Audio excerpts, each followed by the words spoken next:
నమస్తే. నేను మీ కుప్ప పద్మిని. ఇన్నాళ్ళు మీ సపోర్ట్‌ని నాకందిస్తూ, మీ ప్రేమని నాకందిస్తున్న ప్రతి ఒక్కరికి కృతజ్ఞతలు.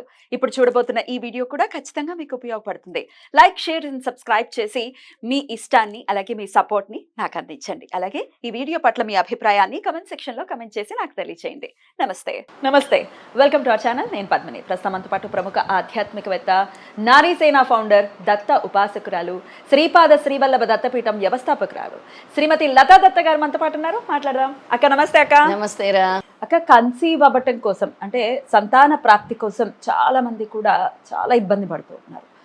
మొన్ననే మనం ఒక వీడియో చేసాం. సిద్ధమంగళ స్తోత్రాన్ని జపించుకుని 16 ఏళ్ళు అసలు డాక్టర్లు ఇంకా పుట్టరు అన్న వాళ్ళకు కూడా సిద్ధమంగళ స్తోత్రం మిరాకిల్ని చేసింది. అవును, చాలా పెద్ద మిరాకిల్ అది. పుట్టరు అన్న వాళ్ళు పుట్టారంటే అది సంపూర్ణమైన దైవానుగ్రహం, దేవుడిచ్చిన వరం. అంతే, ఖచ్చితంగా. అయితే అందరికీ ఇదే విధానం ఒక్కొక్కసారి పని చేయొచ్చు, పని చేయకపోవచ్చు. ఏమండి, సిద్ధమంగళ స్తోత్రం చేస్తున్నామండి, అయినప్పటికీ స్వామి అనుగ్రహం కలగలేదు, ఏం చేయాలని తప్పిస్తూ ఉంటారు. మరి ఆ తల్లుల కోసం ఎలా త్వరగా సంతాన ప్రాప్తి కలగాలి, యోగ్యవంతమైనటువంటి సంతానం కలగాలి అంటే ఏం చేయాల్సి ఉంటుంది అక్క? అసలు ముందు వాళ్ళని చూస్తే చాలా బాధ అనిపిస్తుంది. అంటే ఆ జంట పడే ఆవేదన, మాకు అసలు పిల్లలు పుడతారా, మేము ఏం తప్పు చేసాం, ఏం కర్మ చేసాం, మాకే ఎందుకు ఇలా అవుతుందంటే కలియుగంలో ప్రధాన సమస్యలు ఇవే. పిల్లలు పుట్టకపోవటం, పెళ్ళిళ్ళు జరగకపోవటం, ఉద్యోగాలు ఉండకపోవటం, అప్పులు, ఇవన్నీ కూడా ప్రధాన సమస్యలు అని చెప్పుకోవచ్చు. ఈ పిల్లల కోసం ఎవరైతే ప్రయత్నిస్తారో ముఖ్యంగా గురువు అనుగ్రహము సంపూర్ణంగా కావాలి. పద్మిని, గురువు ఏ గురువు అయితే ఒక్క రెప్పపాటైనా సరే గురువు ఇలా దీవించాడంటే ఇంకా కడుపు పండినట్టే. మనం ఉదాహరణే చూసాం. వీళ్ళు ఏం చేయాలంటే పద్మిని, ముందు 12 గురువారాలు ప్రతి థర్స్డే కూడా మేడి చెట్టుకి వచ్చి ప్రదక్షిణలు చేసి 27 ప్రదక్షిణలు ఎక్కడుంటే అక్కడ గుడిల్లో కానీ పీఠాల్లో కానీ, మన పీఠంలో కూడా వచ్చి అందరు చేస్తున్నారు. 27 ప్రదక్షిణలు చేసి, నేను ఇందాక ఒకటి చెప్పాను, ఇంతకుముందు ఒక రెమెడీ చెప్పాను, పసుపు నీళ్ళని వేసి పసుపు కుంకుమ మెడి చెట్టుకు వేసి పూజించాలి. అంటే మెడి చెట్టుతో చెప్పుకోవాలి నాకు పిల్లలు కలగాలని. అలా 12 గురువారాలు చేయాలి. తర్వాత ప్రతిరోజు వాళ్ళు పడుకునేటప్పుడు మంచం దగ్గర వాళ్ళ పక్కన ఒక గిన్నెతో నీళ్ళు పెట్టుకోవాలి. గిన్నెతో నీళ్ళు పెట్టుకొని ప్రతిరోజు కూడా మొక్కలకి, ప్లాంట్స్ కి నీళ్ళు వేస్తూ నాకు సంతానం కావాలి అని అనుకోవాలి ఆ గిన్నెతో. అంటే రాత్రి నీళ్లు పెట్టేసుకుని ఆ నీళ్ళని పొద్దున్నే మొక్కలకి వేయాలి. మొక్కలకి చెప్పాలి మేడి చెట్టు, తులసి చెట్టు ఉంటే తులసి చెట్టుకు అలా స్నానం చేయగానే అయినా ఆ నీళ్లు వేసి చెప్పుకోవాలన్నమాట. తర్వాత వీళ్ళు ప్రతిరోజు గంధాన్ని ధరించాలి. గంధం ఏదైతే గంధం ఉంటుందో దాన్ని ధరించాలి. ఇలా 12 గురువారాలు ఎవరు చేస్తున్నారో వాళ్ళు ఈ సిద్ధమంగళ స్తోత్రాన్ని 21 సార్లు పఠించాలి.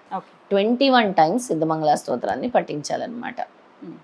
పైగా ప్రతి పౌర్ణమికి ఒక 5 పౌర్ణమిలైనా ఏ దత్తక్షేత్రమైనా, గాన్గాపూర్ ఒకటే కాదు, కురవపురం అవ్వచ్చు, పిఠాపురం అవ్వచ్చు, మాహూర్గఢ్ అవ్వచ్చు, గాన్గాపూర్ అవ్వచ్చు, అక్కడికి వెళ్ళి అక్కడ ఏ నదీ సంగమం అయితే ఉంటుందో అక్కడ స్నానం చేసి కూర్చొని, అక్కడ మేడి చెట్టు ఉంటే మేడి చెట్టు, రావి చెట్టు ఉంటే రావి చెట్టు ఉంటే కూర్చొని నేను చెప్పే ఈ మంత్రం పిల్లల కోసం జపించాలి. లేదా భార్యాభర్తలు ఇద్దరు, లేదా భార్య చేసినా సరిపోతుంది.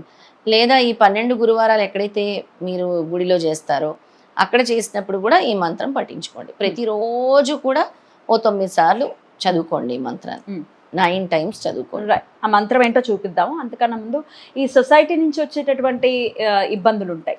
ఏంటి ఇంకా పుట్టలేదా మీకు పిల్లలు అని మొదలెడతారు. చాలా ఇంకెప్పుడు అడుగుతూనే ఉంటారు. It is definitely a personal thing. Criticise చేస్తారు. క్రిటిసైజ్ చేసి ఇంకా పిల్లలు పుట్టలేదంట. కొంతమంది బొట్టు పెట్టడానికి కూడా సంకోచిస్తారు. అలాంటి అంటే ఇంకా ఇప్పుడు కూడా అలాగే ఉన్నారు. తెలిస్తే గనక అవునా పిల్లలు పుట్టలేదు ఇలా మాట్లాడుకోవటము, వాళ్ళ కర్మని వీళ్ళు తీసుకోవటమేనా వీళ్ళకి తెలియదు పాపం. అంతే కదా, వాళ్ళని అలా బాధ పెడితే డెఫినెట్ గా మనకు వచ్చేస్తుంది ఆ కర్మని. లేదా చిన్న వాళ్ళకి ముందు అంటే ఒక ఇంట్లో పెళ్ళి అవుతుంది, పెద్దవాళ్ళకి పుట్టకుండా చిన్న అబ్బాయికి పుట్టేస్తే అలా కూడా మాట్లాడుతుంటారు, అన్నిటికీ ముందుకు రాకు అని వాళ్ళని దూరం పెడుతూ ఉంటారు. అది చాలా తప్పు అనమాట. వాళ్ళకి వాళ్ళ పిల్లలకి మంచిది కాదు అది. అంటే ఈ విధంగా ట్రీట్ చేస్తే వాళ్ళకి వాళ్ళ పిల్లలకి అసలు మంచిది కాదు అది. ఆ కర్మ అనేది తిరుగుతూ ఉంటుంది. అలాంటివి దయచేసి చేయకండి. ఎవరైనా చేస్తున్నా మానుకోండి చేయటం. ఇట్లాంటి థాట్ ప్రాసెస్ ని మానుకోండి. వాళ్ళు ఎదురు రాకూడదు, వాళ్ళు బొట్టు పెట్టకూడదు, వాళ్ళకి తాంబూలం ఇవ్వకూడదు, లేదా వాళ్ళు ఏమీ చేయకూడదు, ముందుకు పిల్లలు లేరు కదా అని ఇలాంటివి సొసైటీ నుంచి వచ్చి ఇవన్నీ కూడా చాలా రాంగ్. అవన్నీ కూడా అలాంటివి దయచేసి చేయకండి. మీరు చేస్తున్నా మానుకోండి. మానసికంగా హింసించటం అనేది డెఫినెట్ గా చాలా చాలా దోషం. చాలా దోషం అది. ఎంత దోషం అంటే అంత దోషం అది. అది రైట్. అయితే వీళ్ళు వెళ్ళినప్పుడు మాత్రం కంపల్సరీ అక్కడ దీపాన్ని పెట్టుకోవాలి. ఎక్కడైతే వీళ్ళు వెళ్తున్నారో మేడి చెట్టు ప్రదక్షిణలకి, మేడి చెట్టుకి దీపం పెట్టి పసుపు కుంకాలతో పూజించి పసుపు నీళ్ళు వేసి ప్రదక్షిణలు చేసుకొని ఈ మంత్రాన్ని చదువుకోవాలి అక్కడ. మంత్రం చెప్తారక్క? తప్పకుండా. ఈ గంధం ఎందుకు పెట్టుకోమన్నానంటే గంధం వల్ల, రాహు వల్ల కూడా కొంతమందికి పిల్లలు కలగదు, ఎఫెక్ట్ ఉంటుంది. ఆ రాహు ఎఫెక్ట్ తొలగడానికి గంధము, గురు అనుగ్రహం కోసం గంధము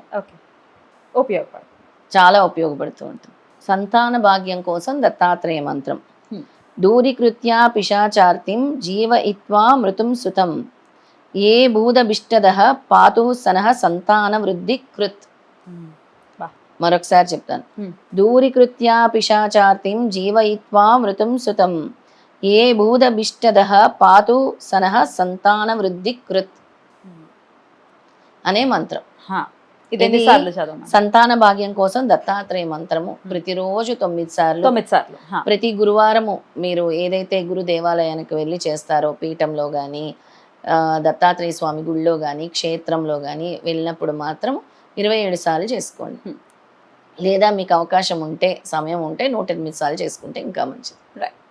బ్యూటిఫుల్ అక్క, చాలా చక్కటి విధానాన్ని తెలియజేశారు. అలాగే సిద్ధమంగళ స్తోత్రాన్ని కూడా ఎలా జపించుకోవచ్చో, సంతాన ప్రాప్తి గురించి కూడా ఒకసారి టూకీగా చెప్పండి. తప్పకుండా పద్మిని. మనము చూసినట్టయితే ఒక ఆవిడ మన వీడియోలు చూసే సిద్ధమంగళ స్తోత్రం చదివి 41 రోజులు దాన్ని ఒక దీక్షలాగా అనుకొని నిత్య పూజా విధానంతోనే ఇంట్లో కూర్చొని చక్కగా దీపం వెలిగించుకొని స్వామి నా కడుపు పండించు అని చెప్పి రోజుకి 11 సార్లు స్వామి దగ్గర కూర్చొని 41 డేస్ మండల దీక్ష చేసినందుకు స్వామి వెంటనే అనుగ్రహించి తన కర్మని తొలగించి సంతానం కలగరు అని చెప్పినా కూడా, డాక్టర్లు చెప్పినా కూడా దాన్ని అబద్ధం అని స్వామి నిజంగా పుత్ర సంతానం ఇచ్చి ప్రూవ్ చేశారు. పుత్ర సంతానమే కలిగి అది కూడా.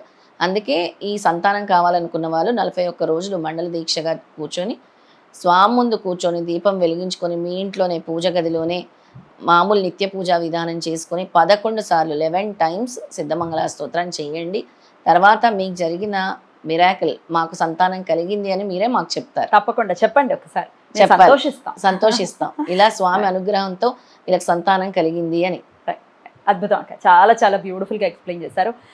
రుణానుబంధేన పిల్లలు అని చెప్తూ ఉంటారు, రుణం ఉంటేనే పిల్లలు పుడతారు అని కూడా చెప్తూ ఉంటారు. అవును. సో ఇంకా అసలు మొత్తానికి ఇప్పుడు ఏజ్ అయిపోయింది అని అనుకుందాం, ఒక 50s లో ఉన్నారు, ఇప్పుడు కూడా బాధపడుతుంటారు. బాధపడతారు. ఆశ్చర్యపోనక్కర్లేదు, వాళ్ళకి కూడా కలగొచ్చు. ఆశ్చర్యపోకర్లేదు కదా, వాళ్ళకి కూడా. మనం ఉన్నారు కొంతమంది 50 years గురు చరిత్రలో ఆవిడకి 60 ఏళ్ళు అయితే సంతానం పళ్ళు ఊడిపోతున్న సమయంలో స్వామి సంతానం ఇచ్చారు. అది ఎంత పెద్ద మిరాకిల్ అసలు, చాలా పెద్ద మిరాకిల్.